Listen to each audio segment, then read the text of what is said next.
आज देखिए हमारे मुल्क में खुद देख लीजिए कितने मदरसे टूट गए, कितने मस्जिदों को तोड़ दिया गया, कितने दरगाहों को तोड़ दिया गया, कितने स्कूलों में ताले लग गए। हमारी आने वाली नस्लों को जाहिल बनाने की कोशिश हो रही है। हमारे बच्चों को तालीम और एजुकेशन से दूर किया जा रहा है। और कितने हमारे बच्चों की मॉब लिंचिंग हो गई, उनको गाड़ियों में जिंदा जला दिया गया।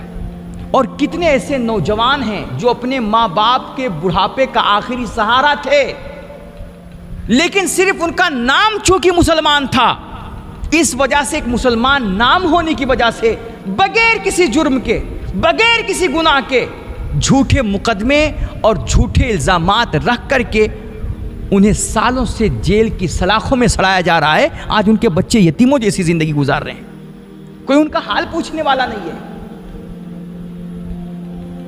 अभी देखो ना, बंबई कोर्ट ने जो लोकल ट्रेन पे हमले का इल्जाम रखा था 12 मुसलमानों पे, आज 18 साल के बाद उनको बाइज्जत बरी किया गया है।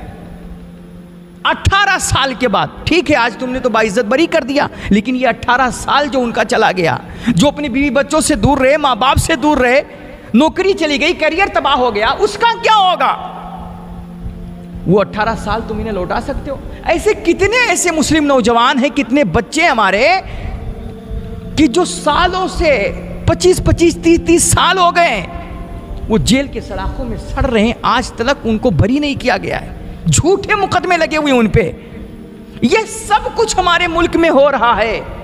हमारी जायदाद पे कब्जा जमाया जा रहा है, प्रॉपर्टियों को हड़पने की कोशिशें की जा रही हैं, हमारी नागरिकता पे हमला है, शहरियत पे हमला है, शरीयत पे हमला है, हम पर चौतरफा हमला हो रहा है।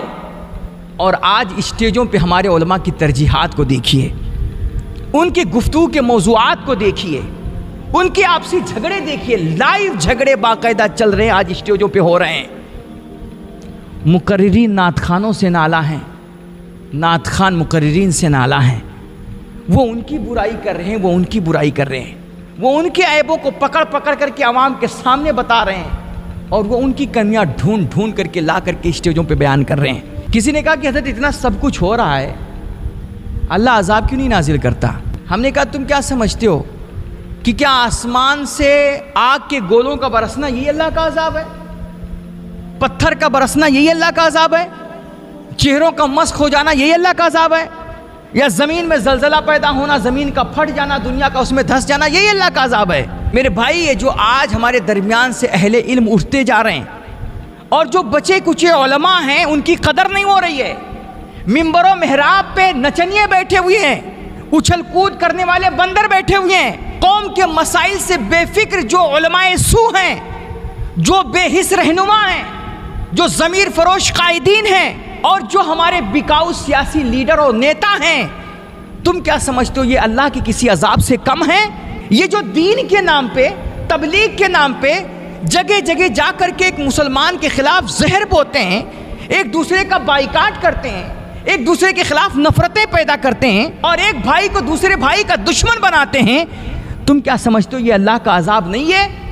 मेरे भाई, खुदा यूं भी गुनाहों की सज़ा देता है, कौम को बांट के फिरकों में लड़ा देता है। मेरे भाई, ये भी अल्लाह का बहुत बड़ा अजाब है कि आज एक ही अल्लाह पे ईमान रखने वाले, एक ही रसूल का कलमा पढ़ने वाले, एक ही किताब को मानने वाले आज ना जाने दुनिया में कितने फ़िरक़ों और जमातों में बटे हुए हैं, और एक ही बुजुर्ग की औलाद, एक ही खानका के सज्जादगान